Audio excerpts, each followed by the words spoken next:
They say that Hollywood is a town built on dreams, and one of its greatest dreamers was Walt Disney. His life was filled with both exhilarating success and heartbreaking setbacks. But he never gave up. He just kept moving toward that great big, beautiful tomorrow. The story of Walt's life is truly a magical one, and no one could tell it quite like Walt himself. My dad worked as a carpenter in the World's Fair building. He eventually ended up in Chicago as a contractor, and he was doing that when I was born, December 5th, 1901. But my dad made some money as a contractor, and he wanted to get back to the farm.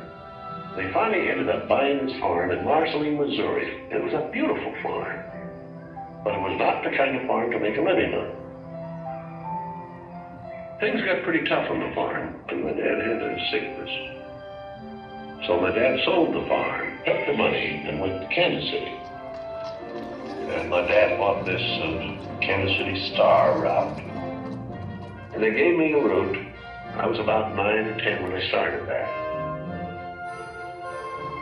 Winter, we'd go out at 3:30 in the morning right after a blizzard, or in a blizzard, or in pouring rain. It didn't matter. I did that for 6 years. It was tough.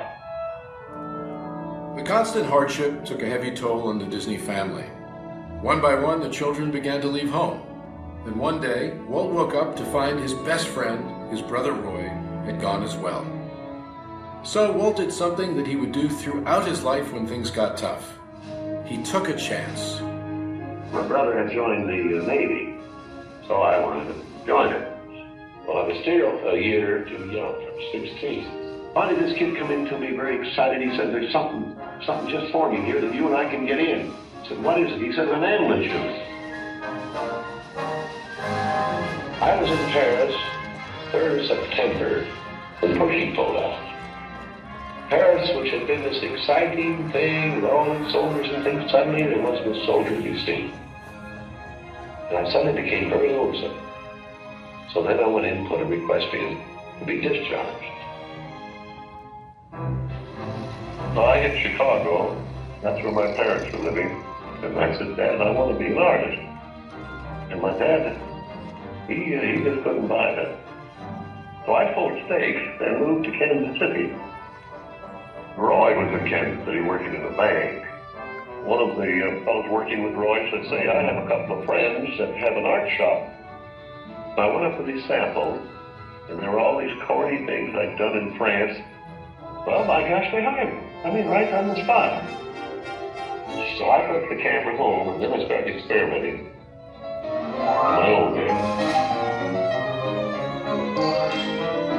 So then I went into this Kansas City Film Anthem. So that was where I got started in the animation business.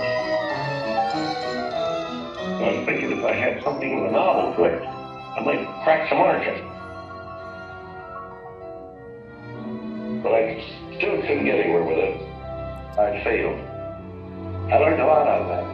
And I think it's important to have a good hard failure when you're young. So I packed all my worldly goods in a cardboard suitcase. I went to Hollywood. Arriving there with just $40 in my pocket from my Kansas City ventures. Now my brother Roy was already in Los Angeles. Both of us were unemployed. We solved the problem by going into business for ourselves. We established the first animated cartoon studio in Hollywood. Walt's dreams were finally coming true. He had his first big hit, Oswald the Lucky Rabbit. And he had married the love of his life, Lillian, an ink and paint artist at the studio who shared his dreams. Then he was dealt a devastating blow. On a business trip to New York City, he learned that he had lost ownership of Oswald due to a contract loophole. And to make matters worse, the distributor had signed away Walt's artists. Most people would have given up right then and there. Not Walt Disney. He sent a telegram to his brother Roy. Everything okay. And as he headed home to California, something happened along the way that would change things forever. Mickey Mouse came into our life. he popped out of my mind onto a drawing pad from a train ride from Manhattan to Hollywood at a time when the business fortunes of my brother Roy and myself were at lowest ebb and disaster seemed right around the corner. His first actual screen appearance was at the Old Colony Theater in New York in Steamboat Willie. He was the first cartoon character to stress personality, and I thought of him from the first as a distinct individual. I did the voice. Hang on, pal. Here we go.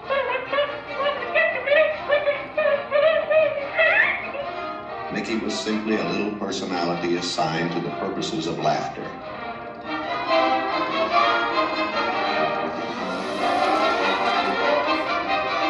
Mickey fitted the need exactly. He brought in the money which saved the day. He enabled us to explore our medium, and he paved the way for our more elaborate screen ventures. By nature, I'm an experimenter, so I had another idea which was plaguing my brain. It was the Silly Symphonies. It was a series without a central character. Every one was a new type of subject to give us something to reach out and accomplish something different.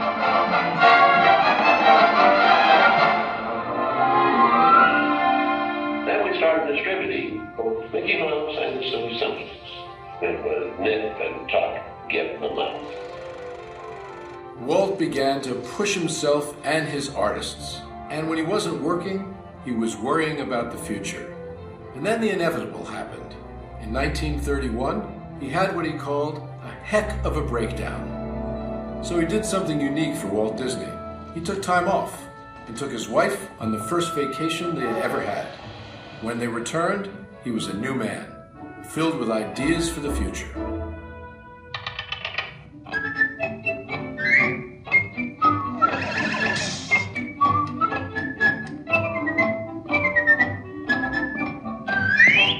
Handwriting on the wall there. It was a short subject with just a filler on any program.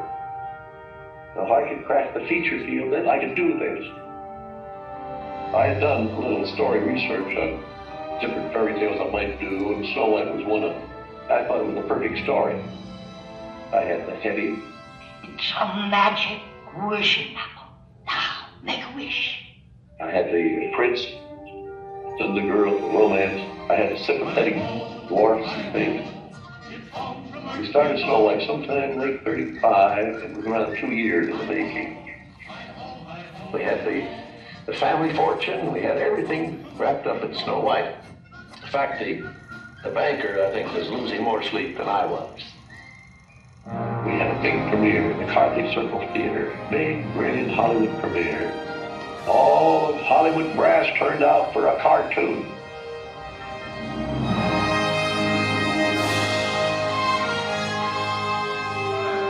The Granny of Snow White and the Seven Dwarfs is going to be presented this beautiful statue. Isn't it great, Mr. Ernest? Oh, it's beautiful. Aren't you proud of it, Mr. Disney? Well, I'm so proud, I think I'll bust. With the profits of Snow White, I built a studio.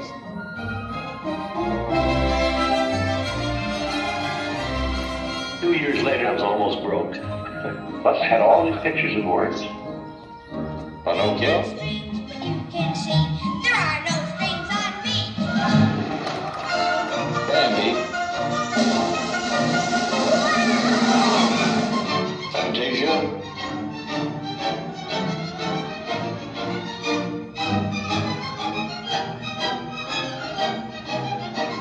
That was when the war came.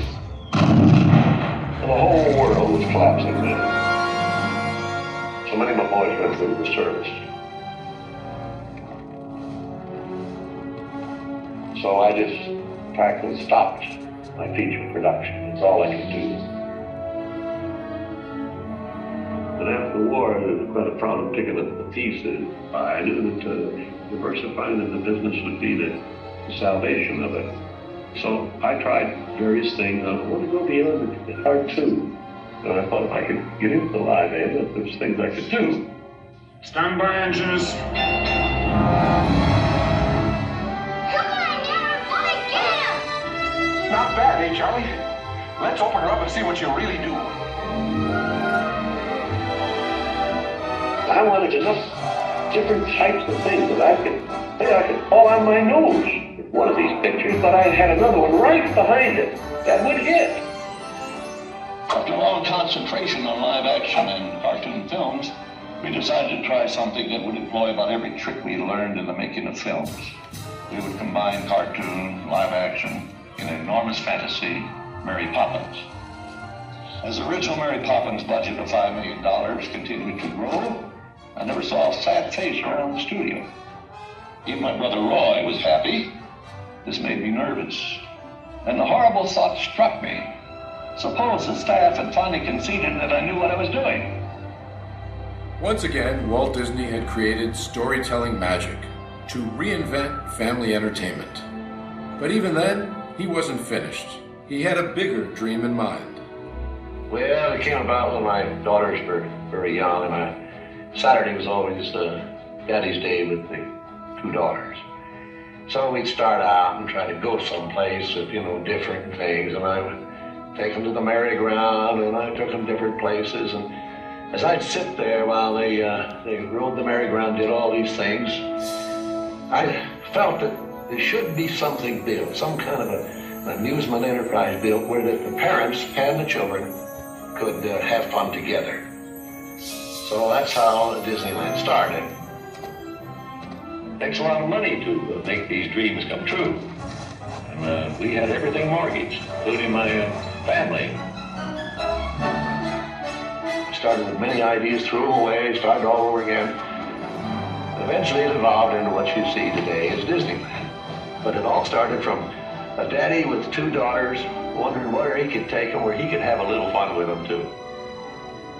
The park means a lot to me in that something will never be finished, something that I can keep developing and adding to. Not only can I add things, but even the trees will keep growing. The thing will get more beautiful every year. And I knew that if I did anything like the park, I had to have some kind of a medium like television to let the people know about it. The world is a carousel of color, history, comedy, fantasy. There's drama and mirth, there's old Mother Earth with all of her secrets to see. The miracle of imagination, the marvels of earth, sea and sky.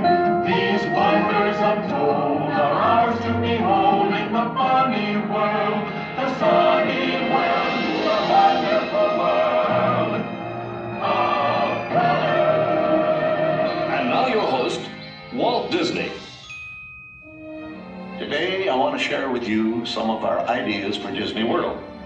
Here in Florida, we have something special we never enjoyed at Disneyland, a blessing of size. There's enough land here to hold all the ideas and plans we can possibly imagine. We know what our goals are, we know what we hope to accomplish, and believe me, it's the most exciting and challenging assignment we've ever tackled at Walt Disney Productions. Throughout his storied career, Walt never gave up, despite the many challenges along the way. For his visionary work, he received hundreds of awards from all corners of the globe, more Academy Awards than any individual in history, and the Presidential Medal of Freedom for a lifetime of inspiring others. He created dreams that live on today for millions around the world. But with all of that, when asked to name his greatest reward, Walt's reply was surprisingly humble. Well, my greatest reward, I think, is that I've been able to build this wonderful organization, and also to have the public appreciate and accept what I've done all these years. That is a great reward. But all individuals are different. I had a brother who I really envied because he was a mailman. But he was the one that had all the fun. He had himself a trailer, and he used to go off and go fishing, and he didn't worry about payrolls, that story, he said, had picture grocers or anything. And he was the happy one. I always said, he's the smart Disney. You know, I was stumped one day when the little boy asked "Do you draw Mickey Mouse?" And I had to admit I do not draw anymore. "Well, then you think up all the jokes and ideas." "No," I said, "I don't do that." Finally, he looked at me and said, "Mr. Disney, just what do you do?" Well, I said, "Sometimes I think of myself as a little bee. I go from one area of the studio to another and gather pollen and sort of stimulate everyone. I guess that's the job I do." You know, there's a lot of satisfaction in developing ideas into realities, but there's really no secret about our approach. We keep moving forward, opening up new doors, doing new things, because we're curious.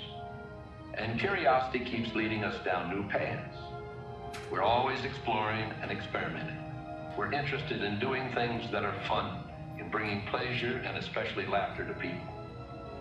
But I only hope that we never lose sight of one thing. But it was all started by a mouse. Like a bolt out of the blue, fate steps in and sees you through. When you wish upon a star, your dreams come.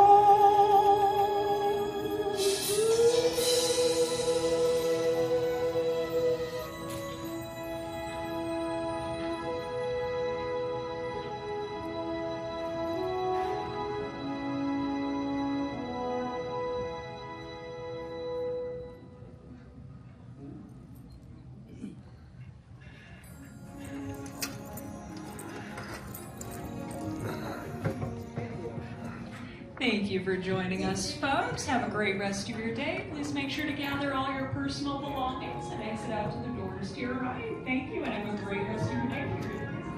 Thank you for joining us. Have a wonderful day.